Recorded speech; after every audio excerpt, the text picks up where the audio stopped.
సొంత ఇల్లు లేని వారికి కేంద్రం గుడ్ న్యూస్ చెప్పబోతోంది.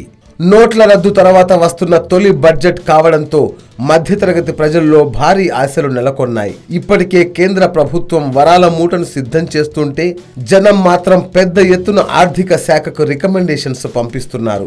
లక్షల రిక్వెస్టులు వస్తున్నా అన్నింటిలో టాప్ 5లో ఉన్న డిమాండ్ మాత్రం గృహ రుణాలపై వడ్డీ రేట్లు తగ్గింపు. దీంతో మధ్యతరగతి ఈ ప్రకటనపై కోటి ఆశలతో ఉన్నారన్న విషయం మోడీ ప్రభుత్వానికి స్పష్టమైంది. ప్రస్తుతం 12 లక్షల గృహ రుణంపై 3%, 9 లక్షల వరకు ఉండే లోన్లపై 4% వడ్డీ రాయితీ లభిస్తోంది. టైర్ 3 పట్టణాలే లక్ష్యంగా దీనిని అమల్లోకి తెచ్చారు.